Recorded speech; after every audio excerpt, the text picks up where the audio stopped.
Hello guys, myself Arpit Mishra and today I am going to discuss another topic of aerodynamics, that is module 8. So the index for my today's video lecture will be tip stalling and how to reduce this tip stalling. And at last I will also have a doubt session in which I am going to discuss two questions related to the topic which I have taught earlier. Uh, Few students were having a doubt in those topics, so I'm going to discuss that also. So now let us have a kind of overview on this index. So first of all, what is tip stalling actually? ठीक है, तो पहले तो हमें ये समझना है, tip stall जाने से पहले मुझे पता होना चाहिए स्टॉल क्या है। स्टॉल क्या है? जैसे जैसे एरोफॉयल का आप एंगल ऑफ अटैक बढ़ाते जाते हैं तो एक पर्टिकुलर एंगल आता है जिसे बोलते हैं क्रिटिकल एंगल ऑफ अटैक। उस क्रिटिकल एंगल ऑफ अटैक पर जो सेपरेशन होता है फ्लो का, उस वजह से आपको लॉस इन लिफ्ट देखने को मिलता है। तो बोल सकता हूँ मैं पार्शियल सेपरेशन या फिर full separation of air flow over that aerofoil will lead to the stall. तो ये तो हो गया स्टॉल। सिमिलरली टिप स्टॉल है, टिप स्टॉल आपको विंग के टिप पे देखने को मिलता है, वहाँ पे भी यही फंडा अप्लाई होता है। सो कैसे हम इसको रिड्यूस करेंगे? There are some feature. Example के तौर पे वॉश आउट बोल देता हूँ। वॉश आउट एक ऐसा फीचर है जिससे आप टिप स्टॉल को रिड्यूस कर सकते हैं। Now let us move towards our first topic. Okay, now tip stall. अब इसके बारे में बात करते हैं। देखिए, जैसा कि मैंने बताया टिप स्टॉल क्या है, ये पहले आप ये देख लेते हैं होता कैसे। मैंने ये तो बता दिया आपको टिप स्टॉल है क्या। मतलब आपको जो विंग का टिप है वहाँ पे आपको लॉस इन लिफ्ट पहले देखने को मिल जाएगा। मतलब सेपरेशन ऑफ फ्लो, आप ये समझिए कि सेपरेशन ऑफ फ्लो टिप पे पहले हो जाएगा, जो कि अनडिज़ायरेबल है एक्चुअली। क्यों? क्योंकि आप देखिए ना, विंग के टिप पर आपका एलेरोन यानी कि आपका प्राइमरी कंट्रोल सरफेसेस भी लगा हुआ है। तो अगर ऐसा कुछ हुआ कि आपका टिप पहले इंस्टॉल हो गया, तो आप एक तरह से ये मान के चलिए आपका जो एयरक्राफ्ट है वो अब अनकंट्रोलेबल हो गया। पायलट के पास चांस ही नहीं है उसको कंट्रोल करने का, क्योंकि आपका एक मेन प्राइमरी कंट्रोल सरफेस भी डिसएंगेज पोजिशन में आ चुका है। सो नाउ, अब ये होता कैसे? टिप स्टॉल जनरली कहाँ देखने को मिलेगा?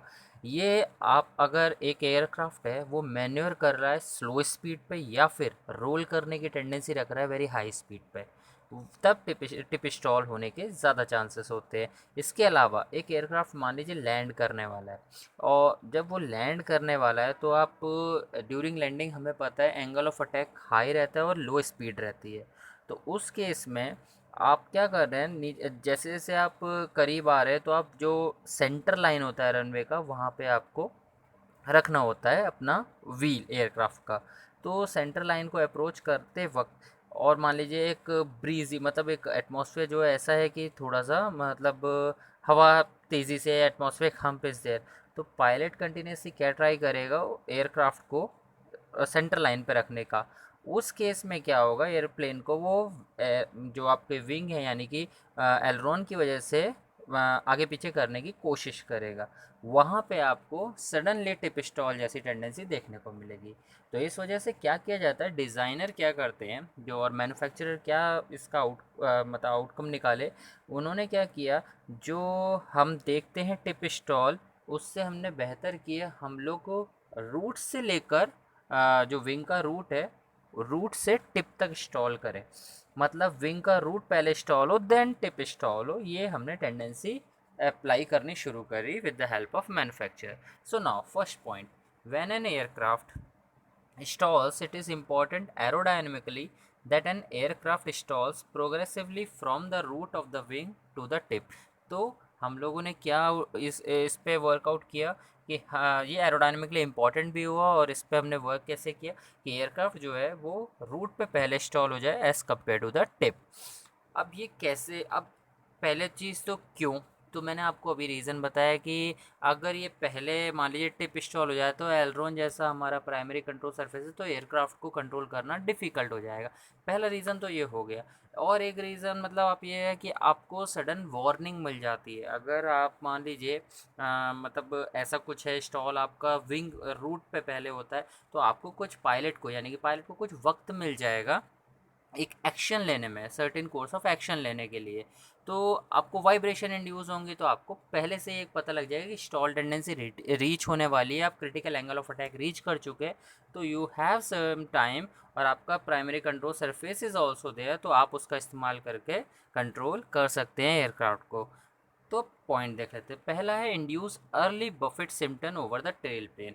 तो आपको पहले एक वार्निंग मिल जाएगी, मतलब कुछ सिम्टम मिल जाएंगे ओवर द टेल प्लेन कि भाई अभी टिप स्टॉल जैसी कंडीशन आपको देखने को मिल सकती है, तो get ready to take some kind of action. एक रीज़न ये हो गया, आपको पहले वार्निंग मिली। दूसरा रीज़न क्या है, retain aileron effectiveness up to and beyond the critical angle. अगर विंग यानी विंग का रूट पहले इंस्टॉल होता है, तो आपका एलरॉन अभी भी वर्किंग में है, तो आप वो मेजर कंट्रोल सरफेस है, तो आपका वो भी अभी भी क्रिटिकल एंगल रीच होने तक भी काम करने लायक होगा। Then avoid large rolling movement. तो इस वजह से क्या होता है, आपका लार्ज रोलिंग मूवमेंट भी आप अवॉइड कर पाते हैं, जो कि एक विंग के विंग टिप के स्टॉल होने, मतलब अभी ये क्या है, लार्ज रोलिंग मूवमेंट कैसे कर होता है, जो पहला विंग है रोलिंग के केस में क्या होता है, जो जो जिस साइड में एयरक्राफ्ट रोल करने वाला है वो वाला विंग टिप फास्टर मूव होता है एयर में, तो वो आपका जो मोमेंट है वो भी अवॉइड हो जाएगा। और इस केस में क्या होगा, एक जो विंग आपका पहले स्टॉल हो रहा है, मतलब एक विंग टिप पहले स्टॉल हो रहा है, वो भी आप एक तरह से बचा पाएंगे ड्रॉप होने से। तो अवॉइड लार्ज रोलिंग मूवमेंट।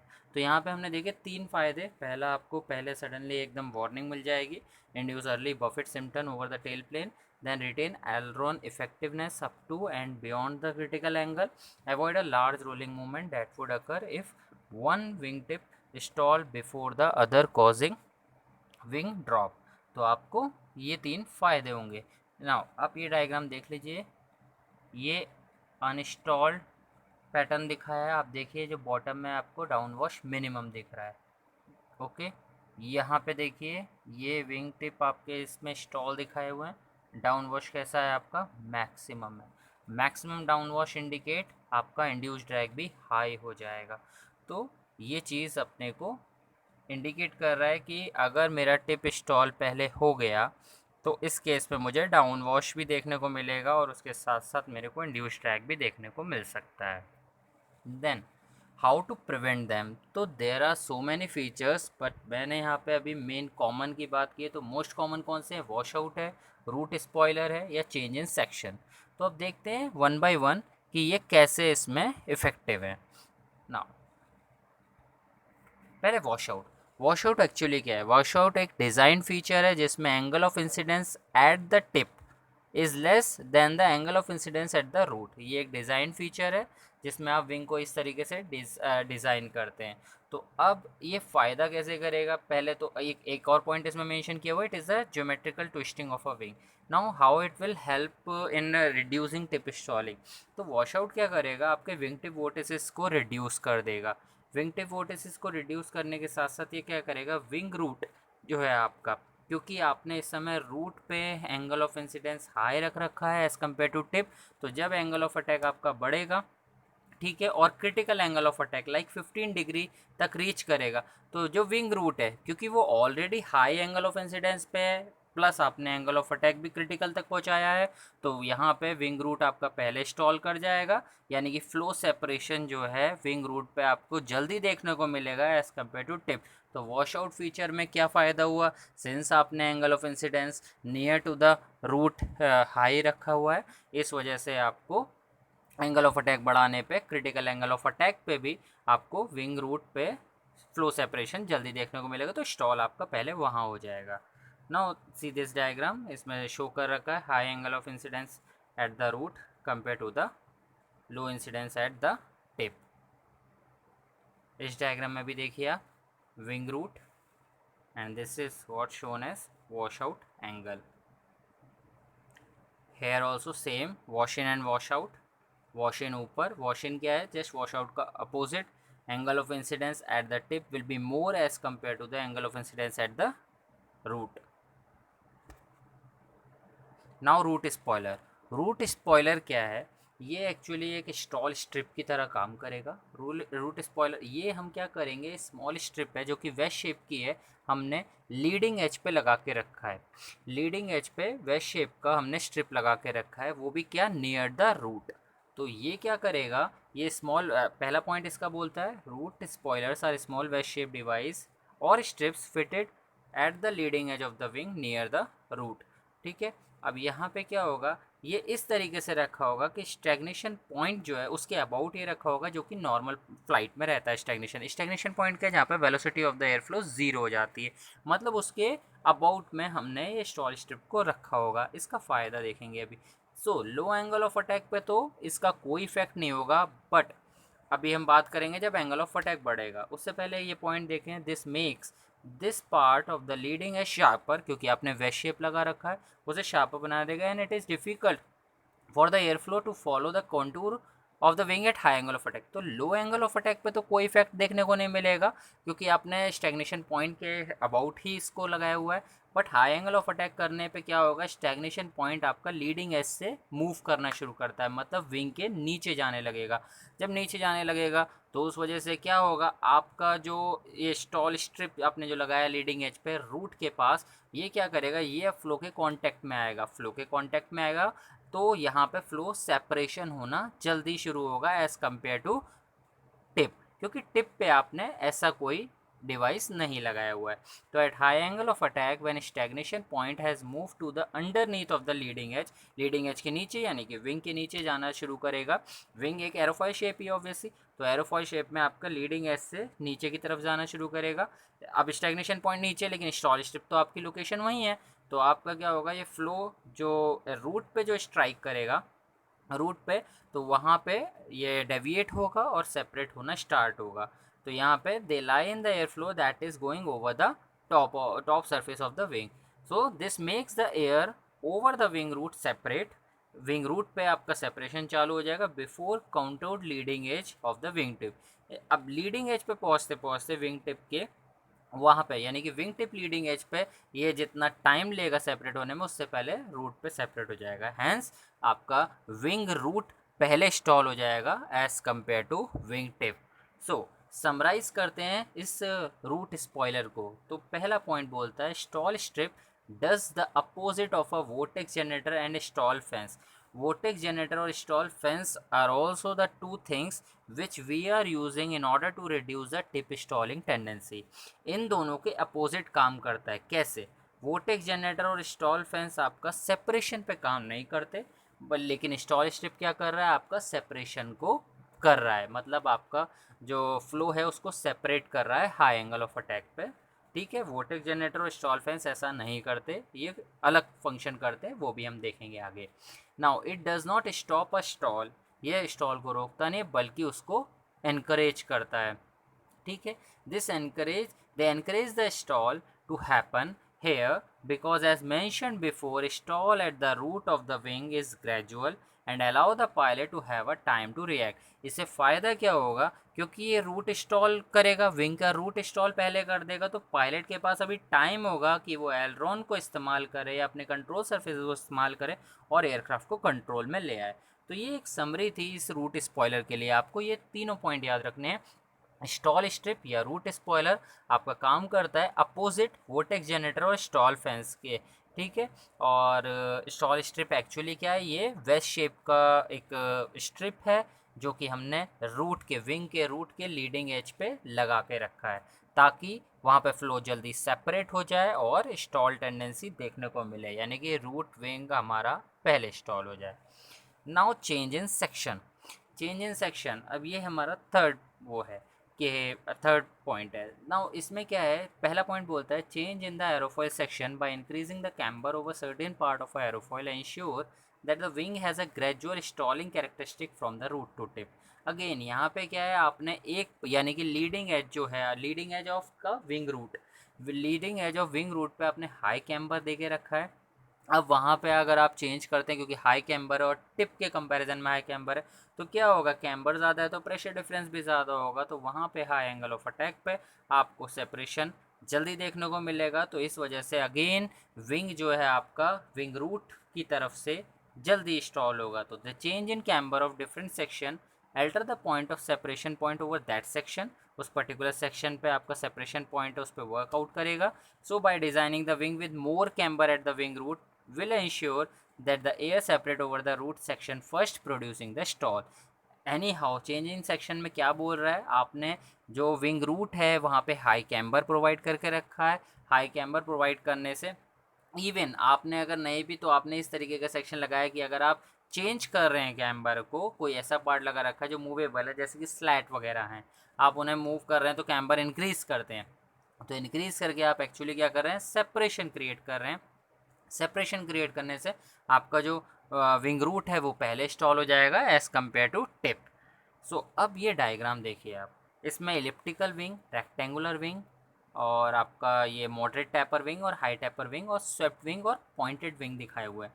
तो इलिप्टिकल विंग पे आप देखिए कि जो प्लेटफॉर्म पे जो स्टॉलिंग पैटर्न है वो एक तरह से इवन दिख रहा है। इवन मतलब रूट से लेकर टिप तक एक कॉमन है, मतलब मैं इसे कंट्रोल कर ही नहीं सकता। अगर ऐसा कंडीशन आ गया कि पूरा विंग ही एक साथ इंस्टॉल हो रहा है तो it is very difficult to control that aircraft. Okay, तो पायलट इसीलिए इलिप्टिकल विंग को जनरली प्रेफर भी नहीं किया जाता मॉडर्न एयरक्राफ्ट में। और नाउ रेक्टेंगुलर विंग में देखिए आप, ये क्या है, रूट से स्टॉल होता है, मतलब रूट पे पहले स्टॉल होता है, तो ये भी एक तरह से डिफ़िकल्ट पैटर्न है। अब इसी के साथ आप देखिए, लेकिन इसकी टेंडेंसी क्या है, रूट से टिप की तरफ है, तो we are preferring that rectangular wing section also. Taper में देखेंगे आप, तो टैपर में भी आपका टैपर में आप देखेंगे तो टिप पे स्टॉल आपको देखना होगा, इसलिए टैपर विंग ज़्यादा प्रेफर करे जाते हैं क्योंकि रूट से लेकर आपका ये टिप तक जा रहा है, टिप तक स्टॉल दिखा रहा है। अब देखिए आप स्वैपबैक विंग जो बॉटम में दिया हुआ है, स्वैपबैक विंग, और उसमें देखिए आप टिप स्टॉल ज़्यादा है। तो ये जो स्वैपबैक विंग है ये बहुत क्रिटिकल मतलब डिज़ाइन है। Generally we are preferring them also, but these are very critical design क्योंकि इनका टिप स्टॉल बहुत जल्दी हो जाता है, और टिप स्टॉल जल्दी हो जाता है तो ये एक डिसएडवांटेजेस पैटर्न है हमारे लिए। तो हमें इसमें बहुत कुछ मतलब चेंजेस करने पड़ते हैं, मॉडिफिकेशन करने पड़ते हैं। ठीक है, तो ये है एक तरह से विंग प्लेटफॉर्म के बारे में, जो आप देख सकते हैं कि स्टॉल पैटर्न को कैसे इफेक्ट करते हैं, फ्लो आपका कैसे कहाँ पे स्टॉल हो रहा है। ओके, नाउ इस डायग्राम में दिखा रखा है लैम्डा, जो लैम्डा आप देख रहे हैं वैल्यू देखिए, लैम्डा इजिकल टू 0.025 और ऊपर लिखा है लैम्डा इजिकल टू 1। तो रेक्टेंगुलर विंग में आप देखिए रूट पे हमारा स्टॉल प्रोग्रेशन दिखा रखा है, स्टॉल है, और हमारा इसमें टैपर में जो हाई टैपर विंग है उसमें टिप पे स्टॉल पैटर्न दिखा रखा है। ठीक है, कि स्टॉल पे जो टिप पे स्टॉल पहले होता है, स्वेप बैक में भी आपका टिप से दिखा रखा है स्टॉल पैटर्न। तो ये लैम्डा जो है आपका टैपर रेशो आइडेंटिफाई करता है। तो taper ratio for rectangular wing will be 1, मतलब C R will be equal to C T, मतलब root chord will be equal to tip chord. लेकिन टैपर रेशियो में कुछ वैल्यू रहेगा तो वो वैल्यू दे रखा है, स्वैप बैक विंग में भी कुछ वैल्यू रहेगा तो they have given some value. तो स्टॉल आप देख सकते हैं स्वैप बैक विंग में बहुत ज़्यादा दिखाया हुआ है टिप पे। नाउ अब अदर मैकेनिज़्म जो कि इस टिप स्टॉलिंग को प्रिवेंट कर सकते हैं, स्लैट और स्लॉट्स, बाउंड्री लेयर कंट्रोल यानी कि वोटेक्स जनरेटर की बात कर रहा है, देन विंग फैंस और सॉ टूथ एली। These are some other devices which helps in controlling और प्रिवेंटिंग दिस टिप स्टॉलिंग। अब इसमें देखिए मैं सबके ऊपर बात तो नहीं करूँगा इसमें ऑब्वियसली, तो मैं आपको बस दिखा देता हूँ ये डायग्राम। जैसे वोटेक्स जनरेटर है, वोटेक्स जनरेटर क्या है आपका, ये भी एक तरह से स्ट्रिप्स हैं जो कि leading edge of the wing पे लगा के रखे हैं।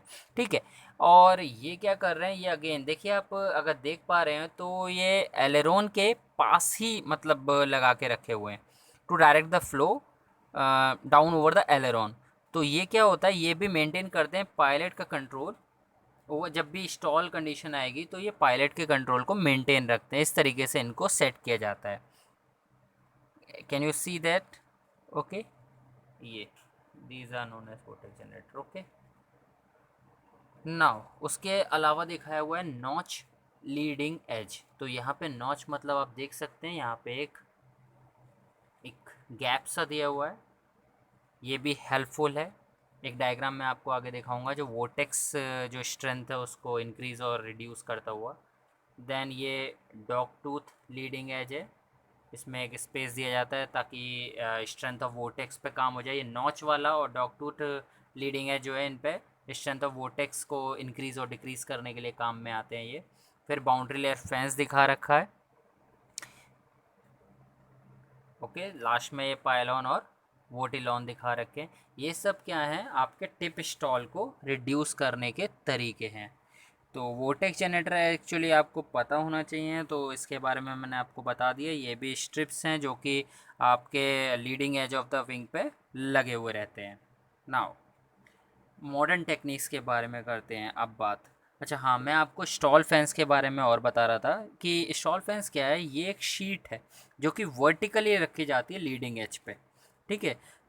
और generally inside of the aileron होती है स्टॉल फैंस। इसका diagram actually I am not having, but मैंने आपको बस आइडिया देना था तो मैंने बता दिया आपको। स्टॉल फैंस क्या है, ये एक तरह से एक शीट है जो कि वर्टिकली लीडिंग एज पे top of the wing inside of aileron लगा के रखते हैं। नाउ मॉडर्न टेक्निक, अभी ये सब हो गए टिप स्टॉलिंग मतलब को प्रिवेंट करने के तरीके। अब एक मॉडर्न आज के टाइम में हम लोग कॉमर्शियल एयरक्राफ्ट में क्या प्रेफर करते हैं, तो there is a thing we call it as stick shaker and angle of attack limiter and a stall warning sound।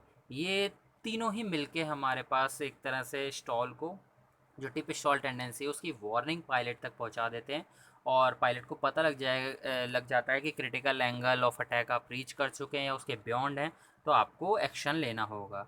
So stick shaker, to begin with, simply shake the stick of a airplane to warn the pilot that the critical stall angle is being approached। Stick shaker क्या है, अपने आप ही जो stick है pilot की, यानी control stick है, वो अपने आप शेक होने लगती है। जब क्रिटिकल एंगल रीच हो जाएगा तो पायलट को पता लग जाता है वो शेक हो रही है, तो वो he can approach and he can observe the angle. तो क्रिटिकल एंगल आ चुका है तो वो कोई एक सर्टेन एक्शन ले लेगा और कंट्रोल में ले आएगा एयरक्राफ्ट को। Angle of attack limiter does not allow the pilot, जो एंगल ऑफ अटैक लिमिटर यानी कि अल्फा वेन्स भी बोलते हैं इनको, ये क्या करते हैं, does not allow the pilot to put the stick hard enough to stall the wing और and or cause the stall warning sound is being a beeping noise to indicate the pilot that he is near to the stalling speed। जो alpha veins हैं वो क्या करते हैं, अभी stick पे मतलब इतना स्टिक पे हाथ लगाने का ज़रूरत भी नहीं पड़ेगा इतना हार्ड, तो क्योंकि ये खुद ही इस तरीके से मैनेज कर रहे थे कि आपको स्टॉल वार्निंग साउंड भी आ जाएगा और पायलट ईजिली कंट्रोल कर लेगा, क्योंकि नॉइज़ आता है, साउंड आता है, तो उससे पता लग जाता है पायलट को कि now he is nearer to the stalling speed and he has to take certain kind of action. So modern time में आपसे अगर पूछता है तो कोई क्या आप प्रेफर करते हैं, तो answer is stick shaker. We are preferring with the help of alpha vanes and a warning sound also. Okay, now अब बात करते हैं डाउट सेशन की। तो मुझसे कुछ लोगों ने पूछा था कि positive pressure and negative pressure क्या है एक्चुअली। सी पॉजिटिव प्रेशर पे मैंने, एंड सेकंड क्वेश्चन था lift L/D ratio with respect to angle of attack. तो पहले मूव करते हैं पॉजिटिव और नेगेटिव प्रेशर। पॉजिटिव प्रेशर पे मैंने बताया था कि it refers to the pressure above atmospheric pressure, एक प्रेशर की वैल्यू जो एटमॉस्फेरिक प्रेशर से ज़्यादा होगी। फॉर एग्जांपल 14.7 psi मेरा है सी लेवल का प्रेशर, तो अगर वो 15 psi हो गया मतलब वो पॉजिटिव प्रेशर है। नेगेटिव और सक्शन प्रेशर क्या है, नेगेटिव प्रेशर है मतलब ये लोअर देन एटमॉस्फेरिक प्रेशर, मतलब 14.7 psi मेरा एटमॉस्फेरिक प्रेशर है सी लेवल पे, अगर वो 13 psi है मतलब वो नेगेटिव प्रेशर है। ये मेरे स्टेटमेंट थे और ये ही मतलब मैंने इसमें मेंशन किया है। नाउ अब डाउट ये था कि एंगल जैसे जैसे एल्टीट्यूड बढ़ रहा है, एल्टीट्यूड बढ़ने पर तो प्रेशर जो है सी लेवल जितना नहीं रहेगा, 14.7 psi नहीं रहेगा, तो अब क्या होगा। तो आप देखिए पहले तो ये जो प्रेशर प्रोफाइल मैंने ड्रॉ की हुई है, तो ये देखेंगे आप अपर सरफेस पे नेगेटिव प्रेशर इंडिकेट है और लोअर सरफेस पे पॉजिटिव है। अब जैसे जैसे एल्टीट्यूड बढ़ेगा, बिल्कुल सही है, 14.7 psi नहीं रहेगा, वो कम हो जाएगा। चलो मान लेते हैं 10,000 फीट पे हमारा एयरक्राफ्ट गया और 10,000 फीट पे एक वैल्यू पकड़ लेते हैं 12.1 psi। तो 12.1 psi अभी मेरा एटमॉस्फेरिक प्रेशर है। तो इस केस में जब मैं इन पॉजिटिव और नेगेटिव प्रेशर पे बात करूँगा तो मेरी जो वैल्यू होगी वो 14.7 psi नहीं होगी एटमॉस्फेरिक प्रेशर की, अब वैल्यू होगी 12.1 psi। अब मैं जो रेफरेंस वैल्यू लूँगा वो लूँगा 12.1 psi। अब मैं इसके हिसाब से अपने lower surface of the wing और अपर सरफेस ऑफ विंग पे मेज़र करूँगा।